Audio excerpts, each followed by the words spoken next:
नामाचिया सहस्त्रवरी, नावा या अवधारी, सजूनिया संसारी, तारू जाहलो. सडे जे देखिले, ते ध्यान कासे लाविले, परिग्रही घातले तरियावरी. प्रेमाची पेटी बांधली एकाचिया पोटी, मग आणिले तटी सायुज्याचिया. परिभक्तांचे निनावे, चतुष्पदादि आघवे, वैकुंठींचिये राणीवे, योग्य केले. म्हणून गा भक्ता, नाही एकही चिंता, तया ते समुद्धरता आथिमी सदा. आणि जेव्हा चिका भक्ती, दिधली आपुली चित्तवृत्ती, तेव्हांची मजसूती, तयांची ये नाटी. या कारणे गा भक्तराया, हा मंत्र तुवा धनंजया, कीज जे यया मार्गा भजिजे. पार्था, एवढेच नव्हे तर मी तुम्हा भक्तांचे या उफाळलेल्या भवसागरातून रक्षण करण्यासाठीच आलो आहे. त्यासाठी नामाच्या असंख्य होड्या मी या भवसागरात सोडल्या आहेत आणि त्या माझ्या सहस्त्रावधी नामांच्या ढोड्यांमध्ये तुम्ही येऊन बसलात की तुम्हाला हा भवसागर पार करून जाता यावे, म्हणून मीच तुमचा नावाडी होतो रे. जे प्रापंचिक नाहीत आणि उपाधिशून्य एकटे आहेत, त्यांना मी ध्यानाच्या कासेला लावले. म्हणजे काय, तर त्यांना ध्यानाचा आश्रय घ्यायला लावला. जे प्रापंचिक सुखदुःखांनी गुरफटलेले आहेत, त्यांना नामस्मरणाच्या होडीत बसवले. काही माझ्या भक्तांच्या पोटाला प्रेमाच्या सांगडी बांधल्या. म्हणजे काय, तर प्रेमाच्या तराफ्यावर बसवले आणि त्यांना सायुज्य मुक्तीच्या पलीकडच्या किनाऱ्यावर आणून सोडले. फार काय सांगू तुला पार्था, ज्यांनी अत्यंत भक्तिपूर्वक प्रेमाने मला हाका मारल्या त्या माझ्या भक्तांना आणि चतुष्पाद प्राण्यांनाही मी वैकुंठीच्या आनंद राज्यात राहण्यास पात्र करून सोडले. तुला एक सांगतो पार्था, माझ्या कुठल्याही भक्ताला कशाचीही चिंता करावी लागत नाही. त्या सर्वांचा उद्धार करता या रूपात मी सदैव त्यांच्या भोवती वावरत असतो. आणि तुला एक सांगतो, ज्या क्षणी भक्तांनी आपली चित्तवृत्ती माझ्या स्वाधीन केली, त्या क्षणी त्यांनी मला त्याच्या हितासाठी जणू बंदिस्त करून टाकले. त्यांचा मला जणू छंदच जडला.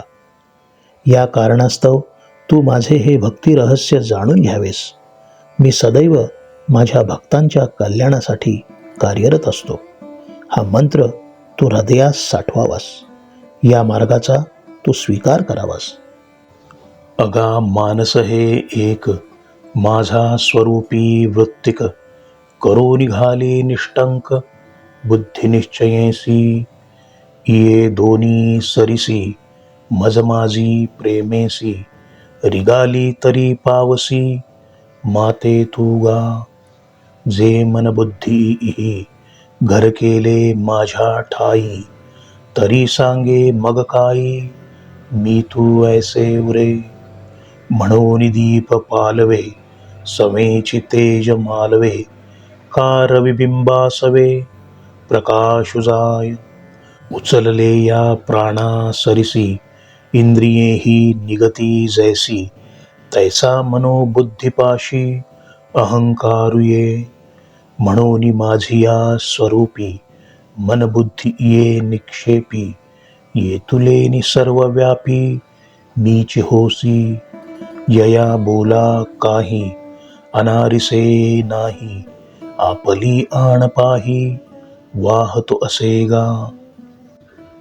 अरे पार्था, निश्चयी बुद्धीने तू तुझे मन फक्त माझ्याच स्वरूपाच्या ठाई सतत वतनदार करून ठेव. ते तुझे मन माझ्याच स्वरूपाशी स्थिर कर. तुझे मन आणि बुद्धी माझ्या स्वरूपाशी अत्यंत प्रेमाने एकरूप झाली की तू मलाच येऊन मिळशील. तू मलाच पावता होशील. पार्था, तुझे निश्चयी मन आणि कुशाग्र बुद्धी माझ्या स्वरूपाशी एकरूप झाली, त्यांनी माझ्या हृदयात वास्तव्य केले, तर तू मला सांग, तू आणि मी दोघे वेगळे राहू का? हा मी तूपणा तुझ्या माझ्यात शिल्लक राहील काय? म्हणून सांगतो की दिवा मालवल्या क्षणी जसा प्रकाश हरपून जातो किंवा सूर्य अस्ताला गेला की त्याची किरणे सुद्धा नाहीशी होतात, प्रकाश संपुष्टात येतो, किंवा शरीराबाहेर जेव्हा प्राण निघतो तेव्हा सर्व इंद्रियेही प्राणाबरोबर बाहेर पडतात, त्याप्रमाणे मन आणि बुद्धी शरीराच्या बाहेर पडतात, तेव्हा त्यांच्या पाठोपाठ अहंकारही बाहेर पडतो. म्हणून पार्था, तू तुझे बुद्धी आणि मन माझ्यापाशी ठेव. याचा अर्थ असा की तुझे मन आणि बुद्धी माझ्या स्वरूपात विलीन कर, म्हणजेच मग तू माझ्यासारखा सर्वव्यापी होशील. या माझ्या बोलण्यातली सत्यता तू जाणून घे. मी जे काही तुला सांगितले त्यातले प्रत्येक अक्षर खरे आहे. मी हे तुला शपथपूर्वक सांगतो आहे, याची प्रचिती तू घे. अथवा हे चित्त मनबुद्धी सहित माझा हाती अचुंबित न शकसी देवो, तरिगा ऐसे करी या आठा पहारान माझारी, मोटके निमिषभरी दे तुझाय. मम जे का निमिख देखेल माझे सुख, ते तुले अरोचक विषयी घेईल. जैसा शरत्काल रिगे आणि सरिता वोहटू लागे, तैसे चित्त काढेल वेगे प्रपंचौनी. मग पुनवे होऊनी जैसे शशिबिंब दिसे दिसे, हारपत अवसे नाहींचे होय. तैसे भोगा आतूनी निगता, चित्त मज माझी रिगता, हळूहळू पांडुसुता मीची होईल.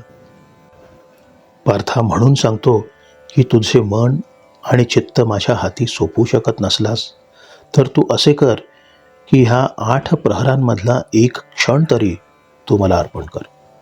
मग तू जो जो प्रत्येक क्षण माझे सुखस्वरूप पाहशील, माझ्या अस्तित्वाविषयीचा आनंद उपभोगशील, तसा तसा विषयभोगासंबंधी तुझ्या मनात वैराग्य येत जाईल. शरद ऋतूने एकदा का प्रवेश केला की नद्या जशा आटायला लागतात, तसे तुझे चित्त माझ्यात जसे जसे गुंतायला लागेल, तसे तसे प्रपंचात गुंतलेले तुझे चित्त आपोआप प्रपंचामधून बाहेर पडेल. मग काय घडेल तर पौर्णिमेपासून चंद्र जेव्हा वद्य पक्षात प्रवेश करतो तेव्हा चंद्रबिंब हळूहळू कमी कमी होत अमावस्येला नाहीसेच होते. त्याप्रमाणे सर्व प्रकारच्या विषयभोगांमधून तुझे चित्त बाहेर पडून माझ्यात स्थिर झाले की तू माझ्यात एकरूप होऊन जाशील. अगा अभ्यास योग म्हणिजे, तो हा एक जाणिजे, येणे काही न निपजे ऐसे नाही. पै अभ्यासाचे निबळे एका गती अंतराळे, व्याघ्र सर्प प्रांजळे केले एकी. विषकी आहारी पडे समुद्री पायवाट जोडे, एकी वाग्ब्रह्म थोकडे अभ्यासे केले.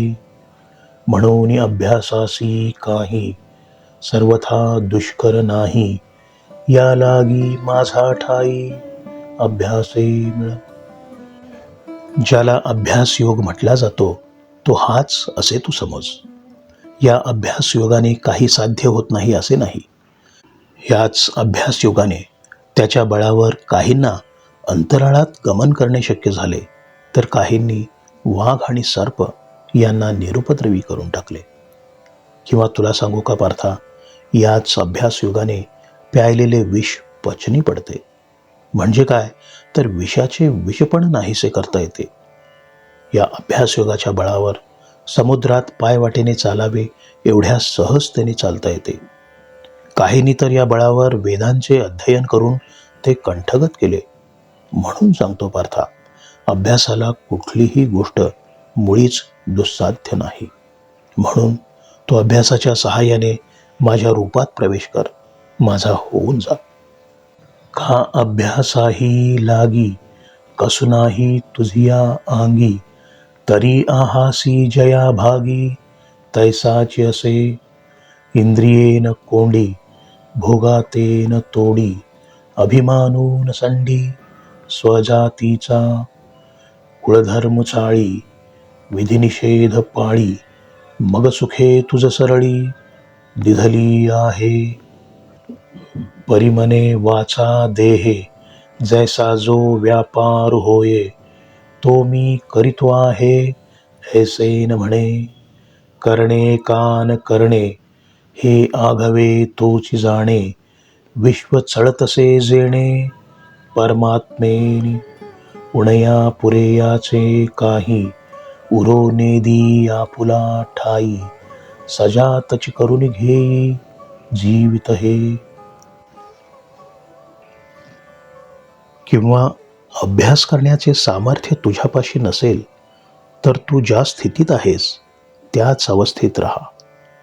अभ्यास योगाचे सामर्थ्य नाही ना, मग तू इंद्रियांना त्यांच्या त्यांच्या वासनेपासून कोंडू नकोस. विषयांचे भोग सोडू नकोस. आपल्या जातीचा अभिमान टाकू नकोस.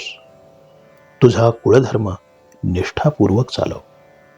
विधिनिषेधांचे अनुपालन कर. तुला मी सुखाने जगण्याची मोकळीक दिली आहे.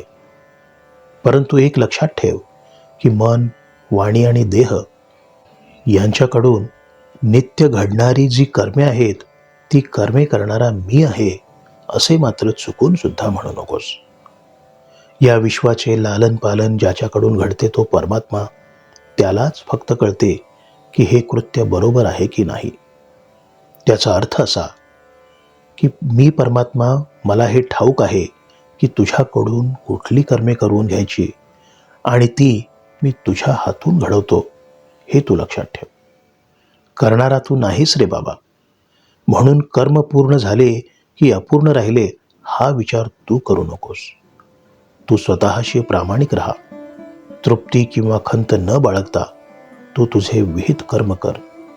कर्म करणारा मी हे मात्र विसरून जा. माळिये जेवते नेले तेवते निवांतच गेले तया पाणिया ऐसे केले होवा वेगा एरहवी तरी सुभटा उजुका अभांटा रथुकाई खटपटा करीतो असे म्हणून प्रवृत्ती आणि निवृत्ती ये बोझी नेघे मती अखंड चित्तवृत्ती आठकी माते आणि जे जे कर्म निपजे ते थोडे बहुन म्हणिजे निवांतचे अर्पिजे माझी ठाई ऐसिया मद्भावना तनुत्यागी अर्जुना तू सायुज्य सदना माझी येसी.